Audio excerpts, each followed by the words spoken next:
Welcome to For the Blurred Chair, our very first episode. I got my boys here with me, RJ and Trey. What up, what up? Yo, we about to get What's going on? This first half, we're going to split this in two parts. Our first half, we're going to talk about our Black heroes. Yep. And this one is going to be about our favorite heroes that we've, known from the beginning of time since we were kids till now. Yep. And we're going to get right into it. So let's do this. So this one is probably like one of the best videos I think I'm gonna have a fun time with, because it's just we're gonna talk about everything, and I get to talk about it with two of the best people I know who can educate everybody on this. It's gonna be fun with y'all. Let's get started. So since we're talking about Black heroes today, I wanted to ask everyone first, not necessarily who's your favorite Black hero, but who's a Black hero that you would like, Trey? Well, I guess obviously my favorite one would be Spider-Man. Everyone knows that. But I grew up watching Static Shock. So obviously love Static Shock all the way. I have every season of it. And another two I guess I grew up watching would be probably Storm in the X-Men movies. Damn, took mine. My bad. And also Blade, that was it. Oh, okay. And those are just like a couple Black superheroes that I just grew up with and I just love all the way. Okay. RJ, what you got for me? For me, I'm still gonna go with Storm, just because I want to say besides Static, that's probably the earliest superhero I was introduced to, because I didn't come into heroes through the comic book world. I came into what my specialty is, which is television.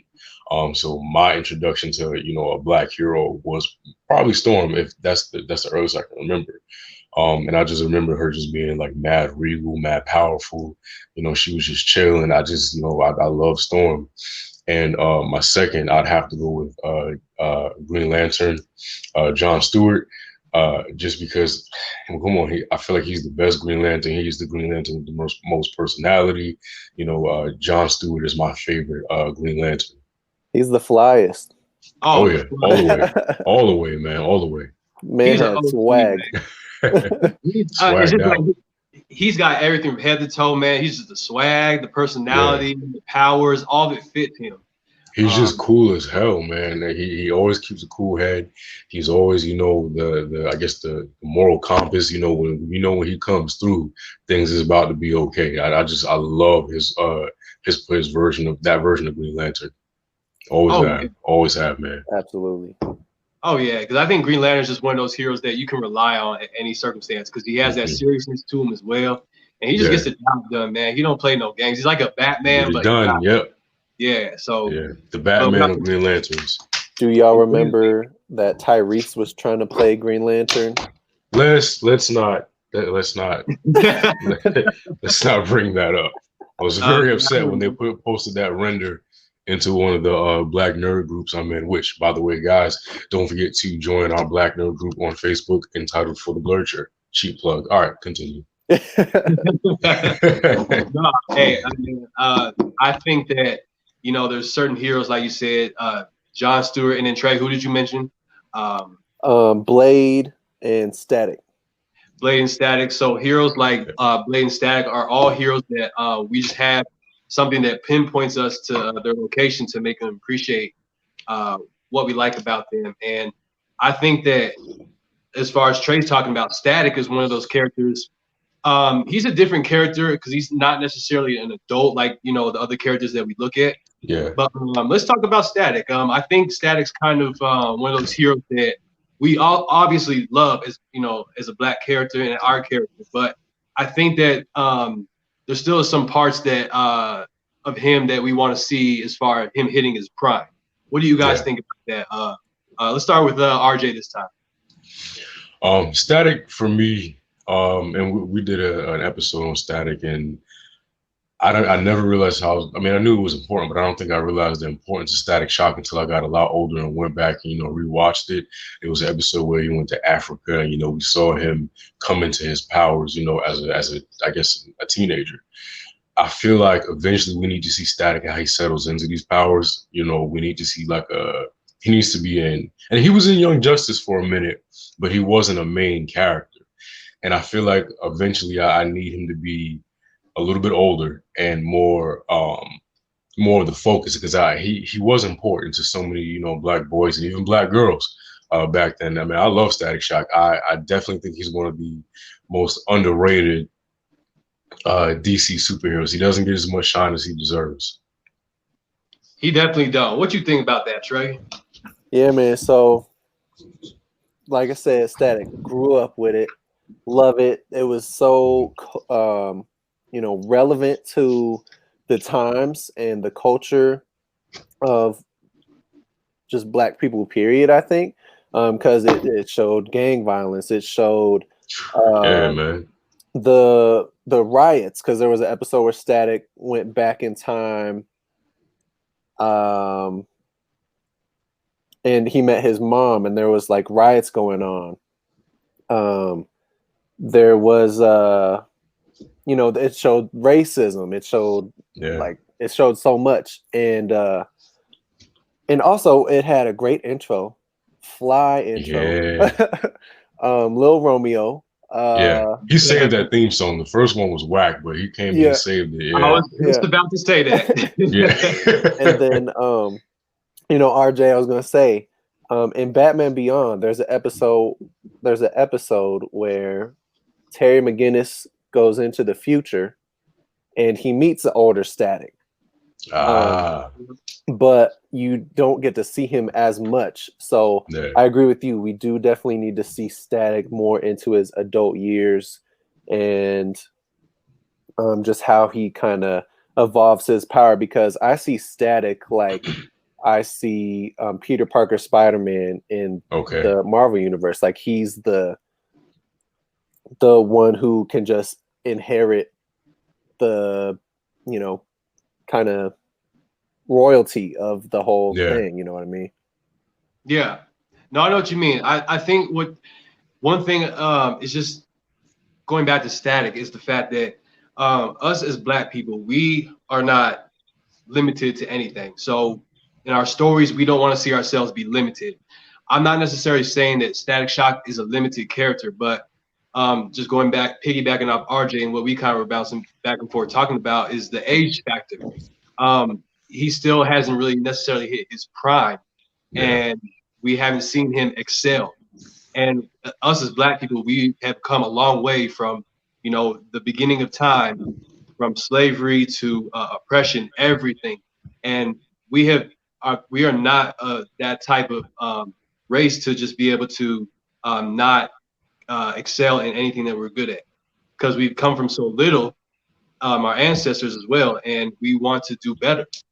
And we want to see that thrive within comics in our stories, because we have these stories to tell, but they're not pushed out to the media as much. So I think it's very important for, even though like he's not a full-grown character, we still get to see how he's still a teenage kid, and he's still being brought up in bad situations, no matter what age he is. And it's a powerful message. I agree. I think that we need, I guess, another iteration of Static Shock. I guess what we're all trying to sum up and say is that, what he did, for black kids back then was great, but now, and living in this day and age and, seeing, the continuations of Young Justice and things like that, I feel like he's one of the DC characters that definitely deserves for his story to go on. It shouldn't have ended at Static Shock. And then I think the last episode of Static Shock, I don't even think it was any kind of, I mean, they tied up some loose ends, but there was a whole nother storyline they could have explored had they went forward. So I feel like with them rebooting all of these shows and looking for content, why is Static Shock still, why is it not rebooted yet? That's one thing I just don't understand. And it's not to say that they're doing it on purpose, but I do think he's one of the people that is overlooked the most in DC, that's deserving of, the more shine. I agree. What do you think about that, Trey? I agree completely. I did see recently that they were going to make a Static Shock movie or a TV show. It's one of those two. Movie, yeah. But it got greenlit, so we are getting that. So hopefully, when they do that, we will get to, it. Hopefully, it's as good as Black Panther was, because it's just one of those things that the Black community just loves to see. And I also saw something on the internet was like, why do other Black characters have to have Black in their name? Static Shock does not. So there's there's something right there that everyone can There's look one forward to. Yeah. Yeah, no, I agree. We just want to see our stories be pushed out the right way, because sometimes our stories are being told by somebody else. And that's not how some of our culture is or our background is. And we need to take back our stories and some of our culture, all of our culture really, and explain to people how it is through our eyes as a superhero. I mean, there are portrayals, like there are some good films that do show, like we were talking about in our last podcast, RJ, with Black Manta, his reasons and all that. But just going with other Black heroes that I wanted to mention before we start getting into some other heroes, I think there's other Black heroes. Let's talk about as far as Black Panther. I think you got other heroes that are underrated, like Spawn, which is actually one of my favorite heroes of all time. And I think and let's talk about Blade as well. I think these three characters all represent I don't know how to say it. I want to say the masculinity of it, but I think they represent the true power of what it's like to be a king, and not with power, not having power in the way, but being the true kings that we are. So what do you think about that, RJ?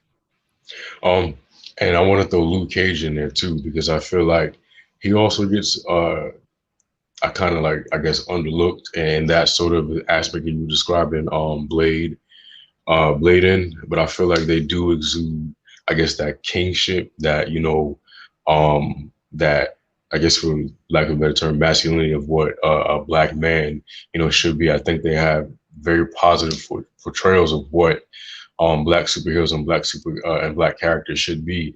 A lot of times, Black characters, not just Black superheroes, are very general. They aren't given any layers. They aren't given any, I guess, sort of motivation outside of being the side character, the sidekick. So for me, I like the fact that those characters exude that strength that the Black community strives to teach, our young men to have. And I think that's kind of why Blade and Spawn and Luke Cage, made such a splash and such an impact on people when, they were introduced, is because we don't get to see that often. We're often the sidekick. We're often, an afterthought. We're never the main character. So to see those strong Black men, strong Black heroes, is something that is important. And I think that that's kind of why people gravitate towards Blade, people gravitate towards Luke Cage and Spawn and things like that, just because of that strength that's naturally there. I agree. What about you think, Trey? Man, so so I'm gonna say one thing about Spawn is I definitely do see him. You can see his reach to power, so you definitely do see that kingship, because you read the comic books, he is just trying to find out who he is. Then he's just pretty much slowly becoming the most powerful thing. He kills the devil, takes the devil's powers, kills God, takes God's powers, and you definitely, that's something that you can look up to. Just, you want to reach that next level, become a greater you know what I mean? And same with Luke Cage. I haven't really read the comics, but in the shows, you can just see he is a Black man just trying to make it. He has the job, just trying to do good by his community, kind of help out where he can. And who was the other guy? I just forgot. Blade. Blade. Oh yeah, Blade. Yeah. He's kind of a victim of circumstance. You know, he was born half human, half vampire, which kind of you can look at it as, you know, we're born black, you know. Yeah. So we don't really have a say in that. He didn't have a say in that, and he also happens to be black. You know what I mean? Yeah. So there's just a level of these characters trying to get to the next level, get more powerful, get more recognition, or just be recognized as a good person, or just do the right thing, pretty much. And I think that very much shows in their character development. Exactly. And I agree. Oh, go ahead, RJ. And I was just, going to say that. And one thing I do like is when we do get to focus on our heroes, I think we do a good job of portraying, or they do a good job of portraying them in a positive light and in a strong light.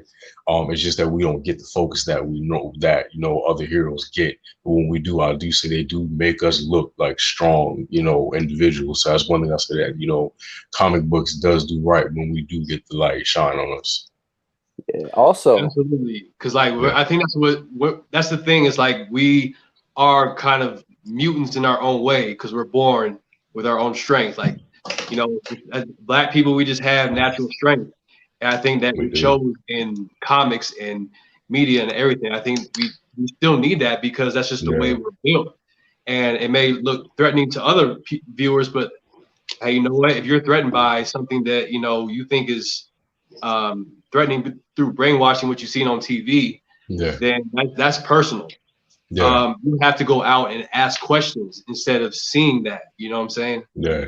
So, and I think going back to what both of you were saying, I think you both brought great points. And what I'm hearing is that from the both of you, it seems like that you're explaining how we can still be have the human aspect to us because we need that human aspect in comics, movies, TV, as Blacks to show how we got, like, how we're just the same as everybody else, that we weren't, like you said, Trey, we weren't born into this. And like you said, RJ, sometimes things really just happen out of nowhere and it doesn't matter like where you're at.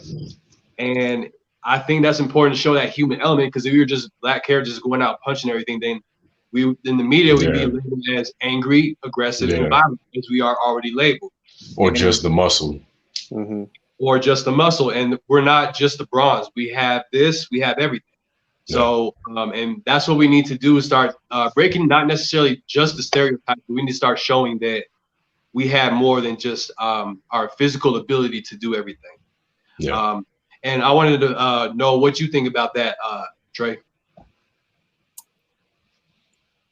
Tell me that question again. I didn't really ask you anything, but I just wanted to know if, like, how do you feel as far as us being pushed out into the media, that we need to change our ways? Okay. So, I think lately I've seen a lot more Black excellence in the media, which I think is fantastic, when really what you used to just see is, angry Black man does this, angry Black woman does this. And I think that the change in the representation of the Black community is kind of great in that, because, it's showing that we are capable of more than what the media is portraying us to do.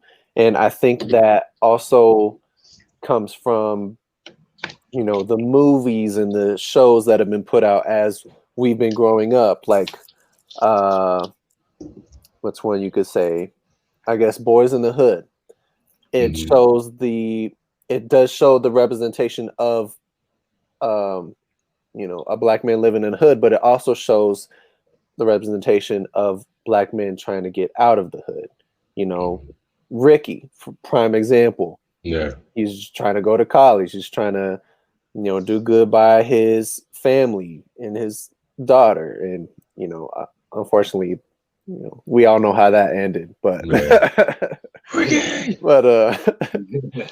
but also I wanted to add, to the previous question, we're getting a Spawn and a Blade movie. So super hype about that.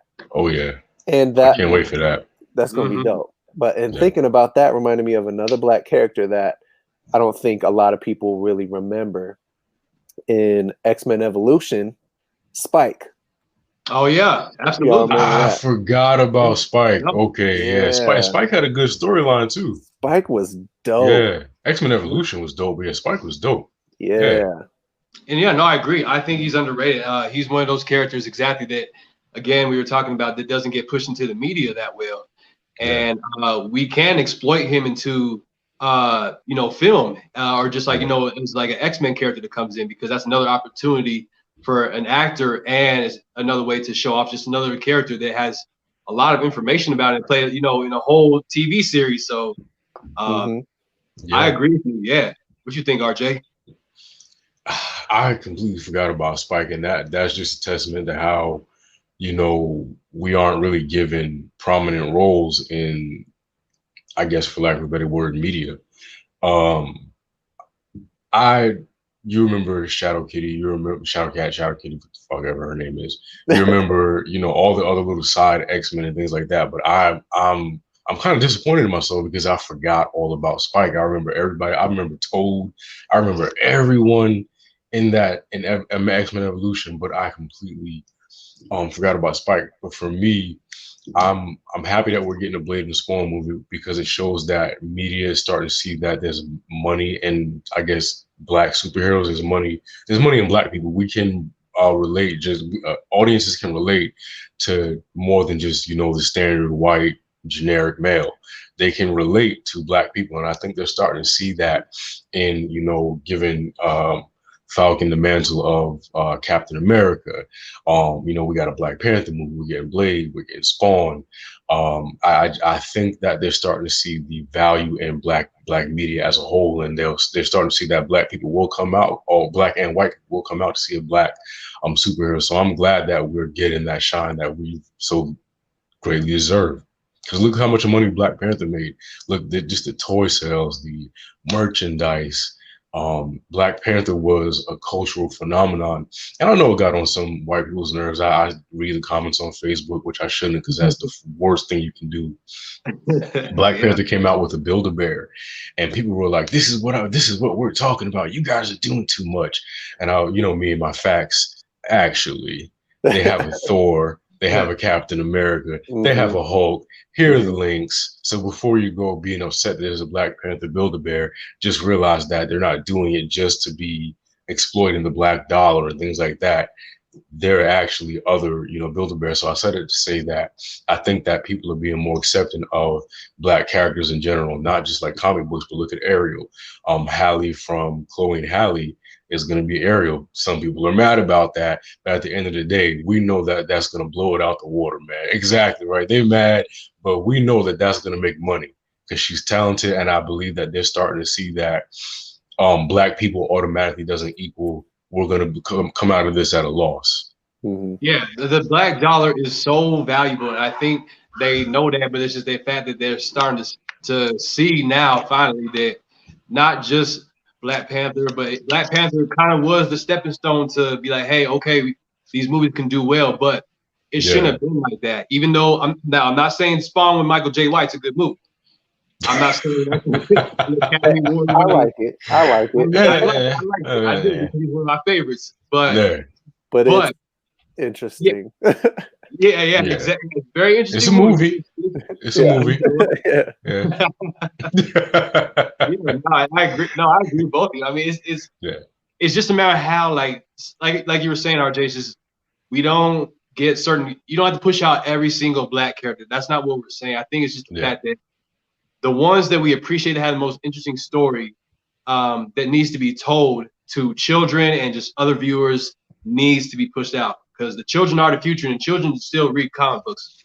So and it's just, I think that Hollywood is realizing the black dollar is valuable and how important that these films need to be pushed out, because unfortunately, I'm sorry, your Irishmans and your Scarfaces aren't always going to be the greatest movies in the world. sorry to say that. I'm just saying, like, they get boring after a while. I mean, like, yeah. Same thing. Like all superhero movies, they may get boring. That's why you got to have diversity. That's why people come to the movies, because they want to see diversity. Yeah.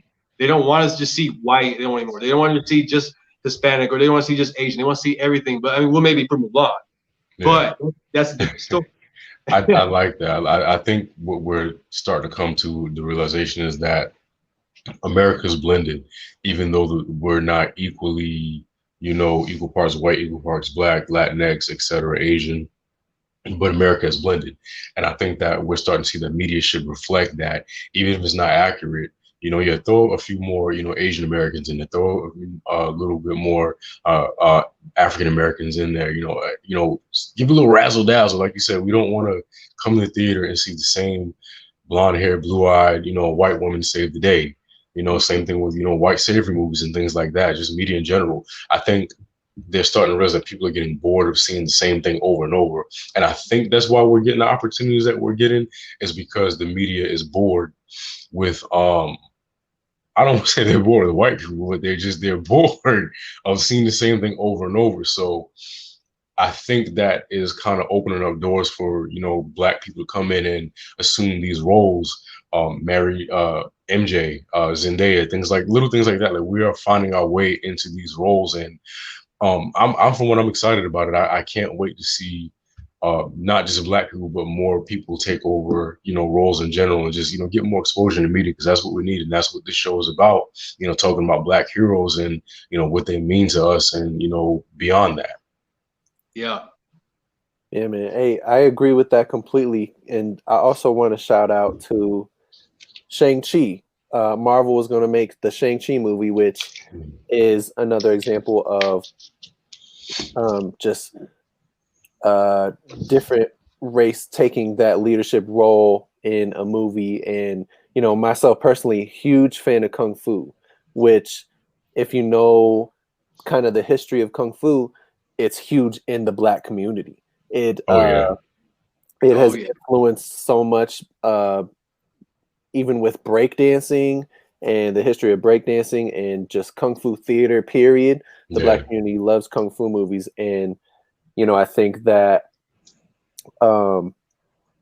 with Shang-Chi, then we can see more of Kung Fu in the mainstream. Because, like, another example of Kung Fu in the Black community, Enter the Dragon.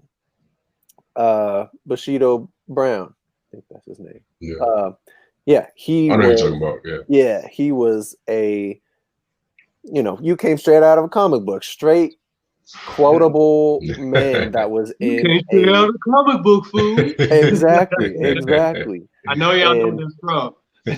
Exactly, and he's just a prime example of what we can do in media, and I think that it's slowly starting to